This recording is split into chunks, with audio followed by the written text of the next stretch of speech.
Welcome to RDH Canada, the podcast all about living and practicing as a registered dental hygienist in Canada.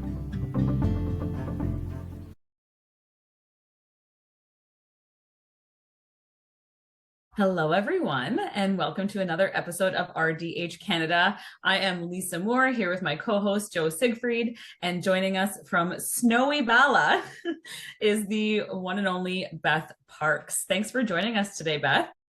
Oh, it's my pleasure. I'm so excited about today. So for those of us that are just listening and can't see, but anybody watching us on YouTube, we sort of just jumped in talking about weather because it's quite snowy where we are where Beth and I are in Ontario. And that's why I said the snowy Bala. But let's dive in a little deeper as what's going on with you, Beth, these days. Tell us a little bit about yourself. Okay. Well, thank you so much for the introduction and also for the invitation. It's honestly, it's a big honor. I don't know, I'm just really happy to be here with you two. You're both very special to me, so this is an honor. I'm Beth Parkes. I've been a dental hygienist for just over 20 years now. Graduated in from dental hygiene in Hamilton, Ontario back in, I guess, 2005. I love the profession. I love what I do. I'm sure we'll kind of dive into a little bit more about what I'm doing right now, but where I am currently is, yes, in Muskoka, Ontario. So it's very snowy. We're on snow day number two. Um, and I wake up most days. I don't know if you can, for anyone watching with YouTube, you can probably see my window. Pretty snow covered already. So some days I wake up and it's just like this beautiful picturesque snow globe. And then other days it looks like someone took that snow globe off the shelf and just like shook it violently. And I think that's kind of where we're at today. Lisa was saying that too, that it's pretty snowy where she is. It's rain and green here. So it's we don't really have any snow, but I should have just prefaced this too, because I feel like Beth, you said you were honored to be here, but I feel like we need to acknowledge the fact that I don't think any of us would be here if it wasn't for you, because you are actually how Joe and I met. that is true. So Beth and I, just to talk about the story, Beth and I met at RDHU when you were with RDHU and teaching a laser certification course. And then I did my laser certification with Beth. And then we got to talking about Mayo that day. And then however many years later, it all kind of came to fruition. And then Lisa, how did you meet Beth? So I met Beth because I reached out to RDHU because I was being audited and I needed to submit my portfolio. And I was fortunate enough to be paired up with Beth, who took me on, who thought I was one of these total last minuters, panicking to submit my portfolio by the end of January. But I was the keener that was like a year early. And so it was just one of those things when I remember our first conversation, you're like, don't panic. We got this. We'll be fine. I'm like, I know. like I have a year. And we just connected. And I just feel like from that very first call that we had, I felt like I knew you forever. And then once you dive deeper in my portfolio, you saw my experience and same thing. Then I got into RDHU with the ortho program. And then Joe and I connected through RDHU. But yeah, I feel like you were the glue that brought us together. I agree. Yeah. Love that for us. I really do. Yeah. That's very gracious of both of you too to even acknowledge that. But I have to kind of take a step back and then acknowledge who gave me the opportunity to do that, and that would be Kathleen McCrossy, right? So it's interesting when you start to kind of peel back the layers and see how we're all connected, or how you got to where you are right now, or the steps that you took, the people who saw your potential and kind of gave you a chance. Because really, that's what my story is about, is people who invested in me, saw potential that I had, and then really kind of brought that out of me and gave me a chance. So if I had any part in that for either of you two, that's a huge honor, but really comes from people before that who gave the same opportunity to me. We all need our cheerleaders in the audience, right? And that's really what it's about. Yeah. So you went to school in Hamilton. What made you jump? What got you to the point where you were entered into dental hygiene? Why dental hygiene in the beginning? That's a really good question. And I would love to say my whole life, dental hygiene was it for me. And I woke up, I came out of the womb and thought, teeth. But that's really not my story. I my passion, Joe, you know this, my passion was singing and acting, and that's what I wanted. Which we have yet That's to do together yet. that's plan B, Yeah. right? Yeah, I think that that was my true calling and my true passion. And I think I'll speak to that a little bit later in the lessons that I learned from that passion, not necessarily coming to fruition. But from there, I was in university to be a teacher. So my teachables would be English and social studies. And I just remember being there at that first year. And in Ontario, it was when there was this double cohort. So what that meant was we had two grades graduating at the same time. So highly, highly competitive. And I remember just being in this lecture hall with this sea of people with the same dream. And I just thought, honestly, even to this day, I don't know if it was that I gave up or if I just used that opportunity to start to investigate other interests. I honestly don't know if I could tell you for sure which it was. But dental hygiene kind of came up in conversation with me and a couple of my friends. And I just thought, that sounds like a great career. Flexible, I can work part-time, full-time. You could go into teaching, so I could still sort of flex that muscle. So I think I just started to investigate it and made a pretty quick decision. I applied, I got in, and so it was one of those things where I'll apply and see what happens. I got in, so I was like, okay, let's check this out, and the rest is history. That's great. And did you work in Hamilton for a period of time, or where were you? Were you in GP practice, different types of practices? I landed at a beautiful office in Burlington, Ontario, and I worked there for I think the first 4 years of my career. Kind of going back to an earlier point about people kind of seeing your potential. The dentist that I worked for at the time was really passionate about finding something that a hygienist could own. So we had a hygienist on the team who loved ortho. We had a hygienist on the team who was in charge of our dental hygiene newsletter that would go out every month. And for me, I was kind of this baby. Like I was really young. I think I was 20 years old when I first started. 20 or no, I would have been older than that, 22. And so I was just this baby. And I remember her coming up to me and saying, there's this laser program.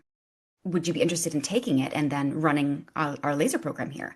I mean, this is 2006. So there was no lasers in Canada. Like I had never even heard of it. I was like, what is this laser going to do? I went right back to Star Wars and I'm like, what is a laser doing in dentistry? But I took the course and I loved it. And the guidelines were very different at the time as far as laser training goes. So I actually developed my own laser training program, very humble one, and kind of brought the whole team on board. So that kind of started to scratch that itch for teaching and presenting and brought lasers into my life. So I think that was the first step in, I shouldn't say the first step because there's so many steps, but that was a pretty big step in how my career started to unfold. Fantastic. And so then, and you were, in my brain, you were living in Stratford at some point as well, too. Yeah. Yes. So I did So, end up in Stratford briefly. We actually from that time in Ontario, we moved to BC so I oh, spent 4 years. Yeah, I spent 4 years of my career in BC, right downtown. Like, I don't know if you've heard of Robson Street, but it's where all yeah. the really cool shops are. So, newlywed, my husband and I, we moved out there. No reason. He was able to get a transfer with his job. So I I transferred over there and worked for a practice that I loved and a team that I loved. And I mean, this was years ago, but I'm still friends with the team that I worked with because it was just such a special time in my life. But the dentist again that I was working for was quite entrepreneurial. So she was involved in heavily involved in Invisalign and would do courses. She did a news there was a news feature on her and how Invisalign was being used in her practice. So it was again just exposing me to these people who were not afraid to kind of put themselves out there and share their knowledge. And yeah, that was another person kind of on this path that I'm like, oh, I want to do what you're doing. That sounds exciting. Then we moved back to Ontario, and that was tough. It was in, so that would have been probably 2011, and I had just had my son. So I moved back to Ontario, had my son, and then after my mat leave was up, I didn't have a job to go back to. And I don't know if you both remember the market in Ontario at that time. It was tough. Oh, it was so tough. There was nothing available. So I ended up just facing some rejection. I landed in a role that really wasn't great for me. And that was kind of where I started to get a bit discouraged. And I think it was like I was on my road to real estate at that point. I'm like, I'm out. This is too hard. I can't do this. And that was my plan. I was out, and And you're I going to went do on real it. estate? I was going to do real estate or We have something. I was we like, have so much more in common sometimes when we get Because I same here. I remember it was right after I had my son in into this 2011. I world. also had a boy in 2011. And I'm like, I'm getting my real estate license. Like my husband can work during the day. I'll stay home. I'll do evenings and weekends and show houses. honestly, right? Because it's a tough, the profession that we are in is amazing, but there are some tough things about it, and especially if you're not in the right fit. So, yeah, I think there's a moment of time where some of us can be like, peace out. I'm looking for another opportunity. And I think that's kind of where I was at. Um, But then again, it's the people. So what I didn't like about my position was the ortho. And Lisa, I know you're kind of like, what? Ortho is amazing. And ortho is amazing. But not if you don't have a sweet clue what you're doing and you're just like, I'm terrible at this. So I struggled and struggled. And then I went on another maternity leave. And I was like, I'm not going back to feeling like that. So I found a local orthodontist and I said, listen, if you train me, I will come in for a few hours every week or so. If you train me, I will work for you for free. So he did. He trained me up. And then when I went back to that practice that I was at before, they loved me because my whole attitude had changed. And it wasn't that they were being unfair to me. I mean, I don't think they were, but I wasn't myself because I didn't feel confident. So I went back with confidence and loved it. And then I got passionate about the profession again and started to be excited. And then an opportunity came up in a perio practice with a periodontist named Dr. Thang. And I took the opportunity and I truly found kind of that niche for me in dental hygiene. It was perio. That was my favorite clinical experience was in perio. It just like ortho is right for you. And I know myo for you, Joe. It's like you find that thing that sparks your passion. For me, it was perio. Yeah. It's funny how we were, we've talked about it before, how you just have to find your niche, right? But Yeah. since Yeah. we are RDH Canada, and I didn't know this about you, Beth. I didn't know that you lived in BC. Me neither. Yeah. So what did that look like? Like how did you just with did you stay licensed in Ontario and then what was it like to get licensed in BC and then to come back again? It was a little bit tricky because and I know it's changed now, so it would be even more different right now if you were doing that transition.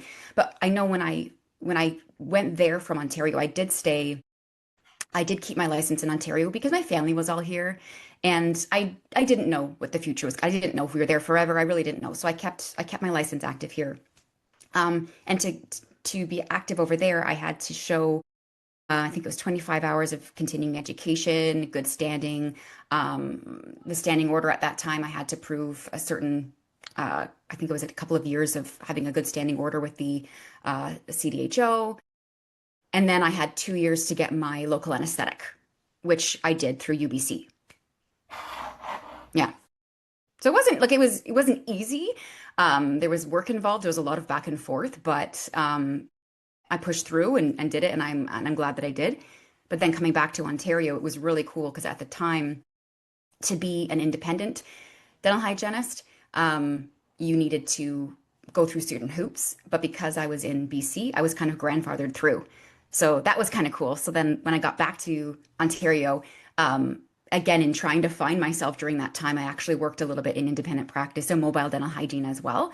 So it's interesting how all these little twists and turns along your path open certain doors that you didn't even know you wanted open. So when you came back from BC, you were sort of grandfathered into self-initiation then? Exactly. Incredible. Did you feel that the ability to do local anesthetic and things like that, were you missing that immediately or not necessarily? I don't think that I was there long enough to use it, I guess, use it as much as I would have liked to. But I think it was a really great it just brought me back into the educational setting. And I think if it did nothing else, it ignited again that passion to just learn more. So Yeah. yes, I wasn't using local anesthetic anymore, but I was using the knowledge that I learned there. I'll never forget what I learned there, and I can apply it in other ways. I'm super excited that that is hopefully kind of coming over here into Ontario because I feel like it's a really important skill. Yeah. But yeah, I just don't think I used it as much as I would have liked to because we moved back pretty quickly after. And then so you worked in perio practice, and then from there you transitioned. Do you work clinically now? I am temping now, which Oh, is interesting. very, it's awesome because it's pretty eye-opening, especially being in perio for so long. Forget all the things that in general practice you're juggling. Like I felt almost spoiled in perio because I just had so much time to dedicate to certain things. And then kind of going back into the general practice, you see all the things like just, oh man, there's a lot that we have to do in a very The short period of laundry time. list of, yeah, the laundry list that you have to do in an hour. Yeah. Oh, Yeah. So I am temping. I'm also the clinical affairs manager for Curion. So that's a dental distribution company here in Canada. But I think that's, I love what I'm doing right now. But I think taking a couple steps back to that, how I kind of got to that mm, point was because my passion for dental hygiene just exploded in perio. Um, I was like, I want more. Like, I want to see what else is out there. And so I had remembered when I was in hygiene school, we kind of snuck out and took this sharpening course with this. I just remember this beautiful woman with this long flowing hair. And I took the sharpening course with her and didn't talk to her again since. But then I was like, you know what? She did something really cool with a few really cool things with her career. I'm going to reach out to her and I'm going to just pick her brain a little bit. So I called Kathleen Bacrossi and I met her for coffee and I was like, hey, this is kind of where I'm at. This is where I want to be. And I wasn't, because I think that this is important. I wasn't contacting her so that she could tell me what to do. I contacted her because I wanted to learn from her story. And I did learn from her story. And through our conversation, we ended up really hitting it off. And so it did sort of create this really strong friendship, but then also she brought me on as her educational director for RDHU. But here's here's one thing that I learned from going back to the singing and acting thing. So life is not, we're not on an episode of Star Search.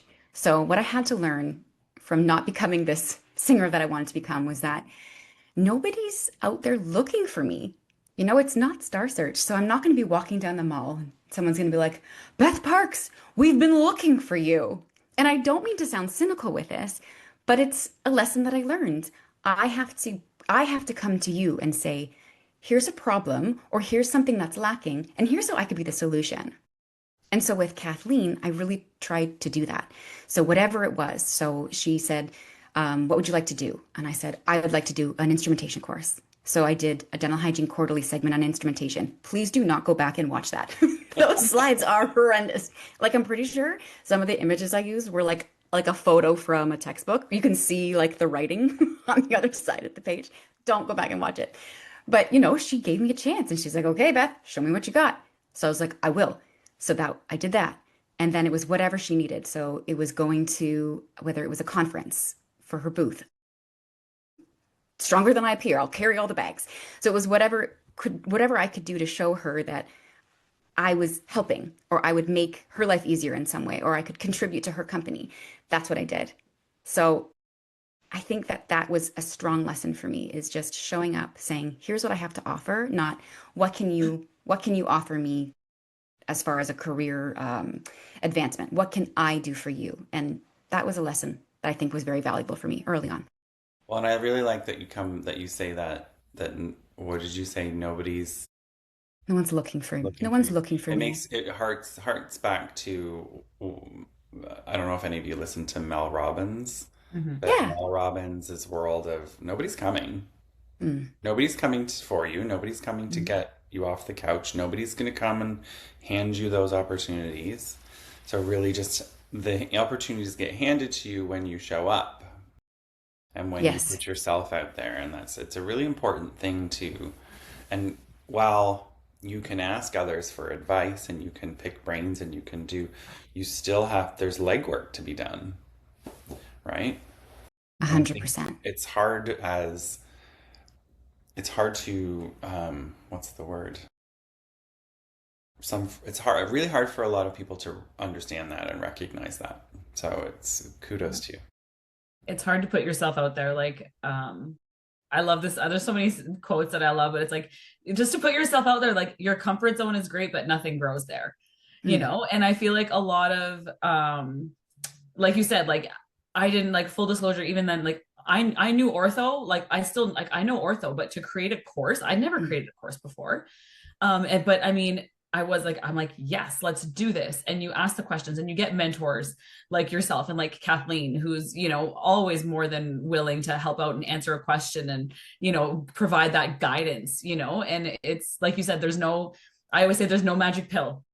There's no, like you have to do the work and you have to put the effort in. And I feel like that's where a lot of hygienists now, I mean, I can't speak for all of them, but they want out of the op, but they're not willing to they don't have that passion or that drive for like I said, ortho, myo, like perio, they don't realize the legwork that has to get put into that. Well, Mhm. they haven't necessarily found that passion because they're so bogged down in the laundry list of what they have to do in an hour, right? So they're just Mhm. finding that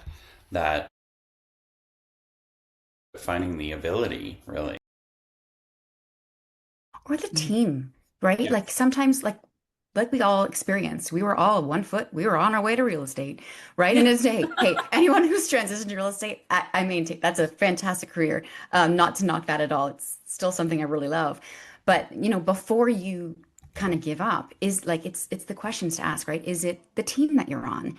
Is it the area of dentistry that you're in? Maybe you're in general. Have you explored ortho? Have you explored perio? Like, is there something else? Myo? Is there something else that is out there for you? Um, you know what I mean? Like looking inside, saying, is the problem the profession or is the problem my environment? Yeah, no, that's true. And I think a lot of people get stuck in their environments. But then it comes back to the old saying of like what you're choosing, what's the word? Um, what you're not doing, you're choosing. I can't think of it right now. I'll think of it in a minute, but it's um, what you're not changing, you're choosing.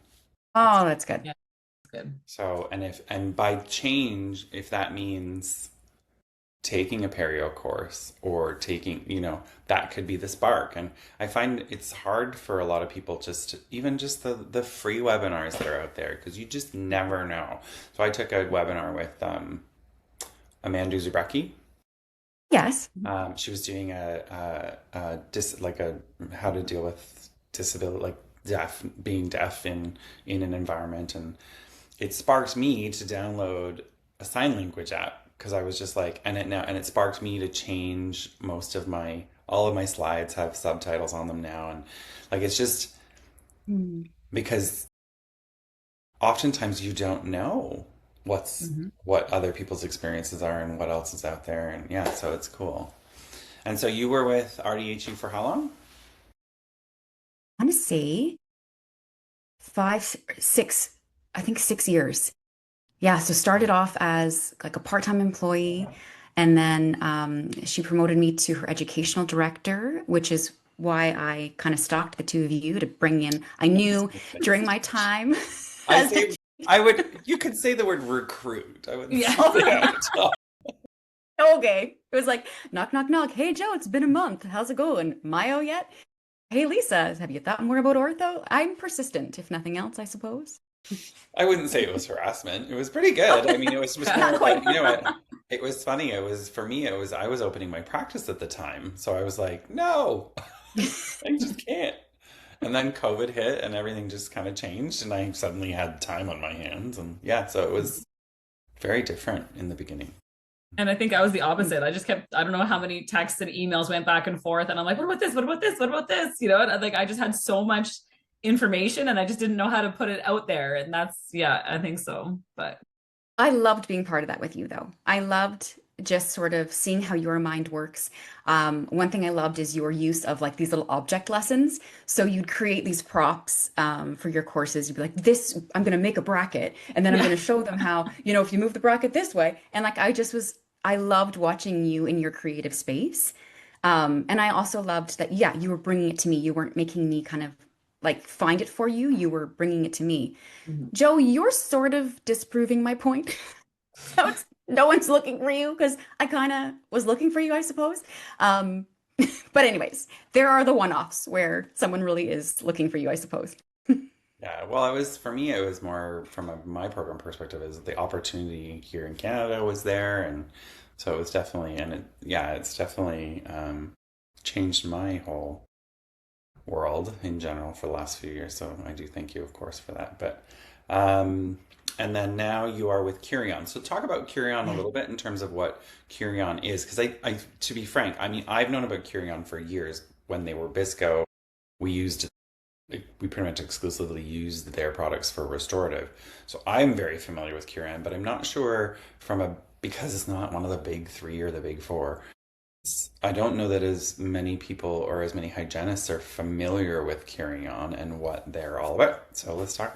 Let's take the opportunity to talk a little bit about that. All right. So the how I was connected with Curion, so they were formerly known as Bisco Canada, which some of you might be more familiar with or may have heard of. So uh, Bisco Canada was an RDHU partner. So we worked closely with them. They sponsored a lot of our events. And through Bisco Canada, so they rebranded a few years ago to become Curion. And how that sort of fit into my professional life was through LM Dental. So Kathleen and I were given, honestly, an opportunity of a lifetime to travel out to Finland and tour the LM. It was incredible. Kathleen and I were like little children the whole time, just giggling and like we were just living our best life on this trip. But it was going through like meeting the people who the leadership company, the team there, really diving into the product itself. Like they incorporate a lot of AI robotics into the manufacturing, which is honestly state of the art. Being able to kind of see that up close, see the quality of the production, the difference.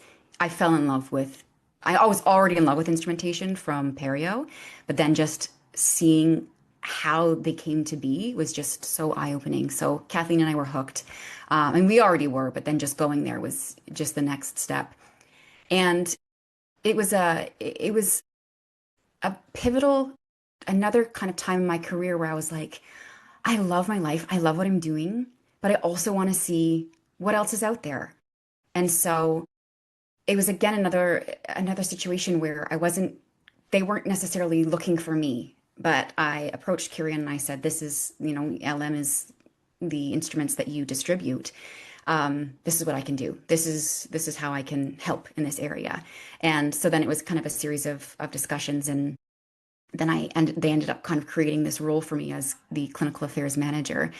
And it was just so wonderful because it was almost one of those situations where I could have my cake and eat it too, because I'm still very much in the RDHU family because they were already connected.